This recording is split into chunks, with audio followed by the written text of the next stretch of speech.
Won't be rushing into retirement. From his first #1 with Living Doll in 1959 to modern classics such as Carrie, We Don't Talk Anymore and Wired for Sound, Cliff's reputation as pop's Mr. Clean has remained intact. So Cliff, what's the secret? Well, if there is a secret, I haven't discovered it yet. I mean, I don't know why. I mean, I've just been true to myself and said what I want to say. I've done what I wanted to do, and I've been upfront with people. I've had a great long romance with rock and roll, and my enthusiasm for it hasn't waned, and I'm sure perhaps that's had a part to play in it. So it's very difficult for me to say why I'm still around and somebody else who was around when I started is not. I really don't know. Quite often if you're on a big, long, strenuous tour, you can become tired. But I've never found myself tired of my career. I like it. I like doing it. I sometimes think, oh, I wish I could just stop for a minute and then start next Monday. Sometimes you can't do that, though.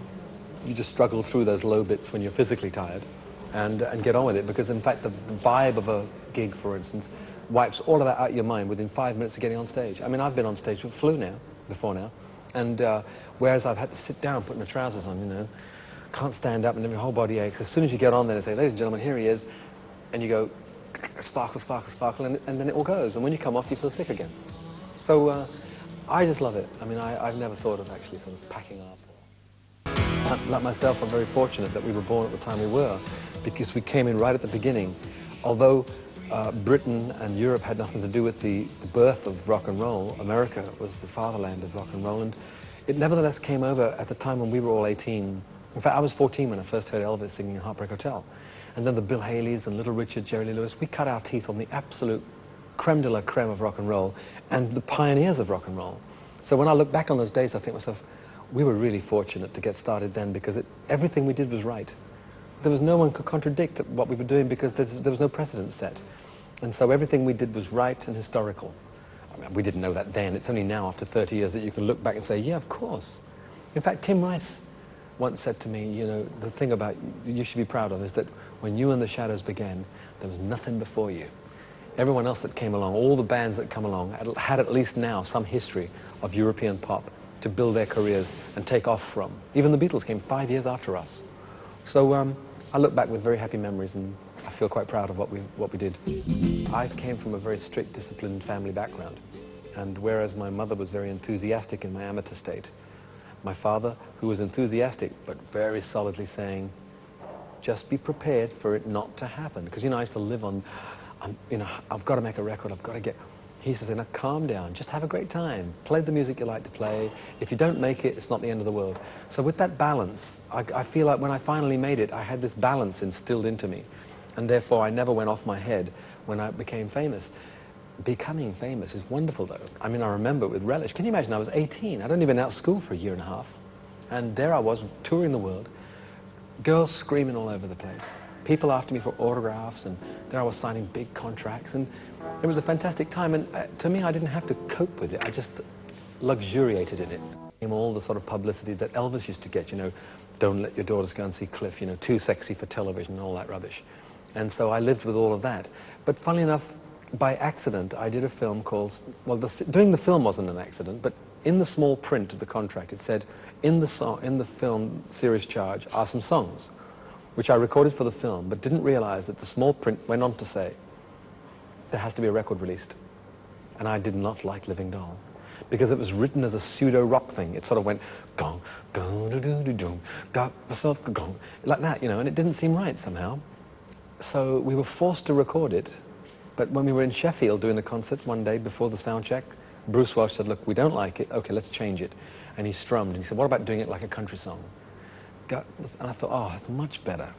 So we did it, and what happened? My first gold disc, my first million seller, of course, and it brought me a public that I hadn't had before through pure rock and roll, because Living Doll was more of a breakaway. It was like a country rock thing. And so, as I say, it's like an accident that I found myself slowly being moved into an area that had an older audience. The high-tech approach to recording now means that you can record totally without pressure. There's no pressure in recording anymore. And I enjoy that, I must admit. I love being able to go in and sit with Alan Tarney or whatever with his keyboard. Well, it's a typewriter, actually, and a big screen, and kind of writes things. He writes his sound in there, and it's wonderful. You sit there, and he says, what do you think of this sound? And you go, oh, yeah, lovely. And it's pressureless. And so therefore, in that respect, I think it's a heck of a lot better. bands ought to be very grateful that they've got this facility now to be able to record this way, because well, I don't know, it makes recording a real 100% pleasure. Touring is the best part of recording, because recording's, I don't want to make it sound too easy, but it's not that difficult anymore. Anybody can make a record. Not anybody can make a hit record, but almost anybody can make a record. You don't even have to be a great singer. I mean, and who knows what that is. So for me, recording's a pleasure and relatively easy. The challenge for me is getting out on stage and saying to people, here's my new record, and they all go away thinking they heard it, even though it's live. And all the acoustics make it impossible, actually, to emulate the record completely. And yet, if you can make them believe that you've given them the record sound, then you've succeeded. You know, every now and then you see a place that you think, you know, palm trees down to the beach, ooh, it'd be nice to live here. And then I think, ooh, yeah, but, you know, there's no cinema nearby, or, you know, takeaway Chinese. And you think, no, no, no, I won't bother about that. It's idyllic, it sounds idyllic, but I guess it wouldn't be. I'm happy to live in England. I really like, you know, even looking at the whole British Isles, I mean, it's very lovely in Wales, for instance. It's beautiful up north in Scotland. I've got friends who live in the north of England. It's lovely. But in the end, you get used to being where home has always been. And I've always lived around the London area. Not in London, but either north or just south. I'm just south at the moment, and I love it. And the only thing that would drive me away from Britain is if I had to have armed guards on my gate. You know, in America, some stars live under threat, and they have to have guards and things like that. Well, I couldn't live like that. I'm hoping that maybe in the future I'll get my record company around the world to present me on the strength of my latest record, not on the strength of my past. Of course I've had a good past. You know, in Europe and Britain, yeah, everybody knows that I did The Young Ones 100 years ago. But I'm still making good records, and people in Europe know that, so they buy it. But there are many countries like America, and maybe countries that I lost, like Japan and Spain, where I haven't had records for 10 years. Those young people there don't need to hear that I've got a history. All they need to hear is my latest terrific record. So I'm hoping that the record company will now start to present me just as a contemporary recording star and let the public decide whether they like my record or not. Not get any pretensions about, you know, or misunderstandings about whether I'm too old or whatever. Just present me in the strength of my latest record. That's all I ask. I like what I've got today. I like what I am today. I like the way I feel today. I like the career I've got today. And if I changed anything in the past, it wouldn't be the same today. If you change something in the past, it means you will have been pushed into a different direction. Maybe, because it's unknown, maybe I'd have preferred the position I would have got to, but I don't know that. All I know is that at this moment in time, I'm a settled, happy person, and I like what I'm doing, and I've got people that like me, and what more can I ask for? So I wouldn't change it. I'd even do the things that I feel were the worst things I ever did. Again, I'd do them again. How did I ever let my heart believe in one who never gave enough to me? First made a record, obviously I spent the whole time going, oh crikey, is that really me? You know, anybody that's messed about with a tape knows that when they first hear their voice back, you think, it can't be me. I went through all of that, though, 30 years ago. So the feeling was different. Now it's more of, you know, there's an excitement thinking, I wonder if I've sung it well enough. I wonder if I've picked the right song for this moment in time.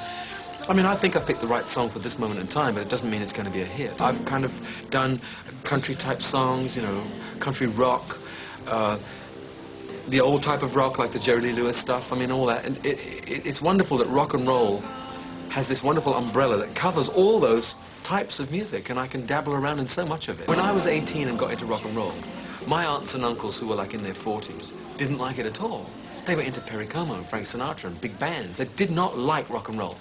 Now I'm an uncle, I'm in my 40s, and my nephews and nieces like the same music I like. Yeah. So it's kind of broken down the generation gap, and that's possibly why. You know, I know that a lot of kids go around saying, oh, Cliff Richard, no, don't like him. But I'll wait for them. When they grow up, they'll find, when they haven't got all the pressure of their mates at school saying, you've got to like this new band, etc., they'll find that really all of us who are doing rock pop music are doing a similar kind of thing. And maybe every now and then a 5-year-old will slip the net and say, no, but I like Cliff's records, you know, because in fact all I do is pop rock, you know. It's the same as what George Michael does, and Boy George, and Duran Duran's, and Bros. We're all doing pop rock records, that's all. I can't see my tastes in music changing. I did naively think when I was 18 that maybe when you hit 25 and 30, you grow up and you start liking Classical music? Well, I mean, for those of you that like classical music, fine, but I don't. I'm 49. I still only like rock pop music. I don't mind classical music, I don't mind jazz, but none of it gives me any goosebumps at all. So you know, I reckon in 10 years' time, my feeling is going to be exactly as it is now.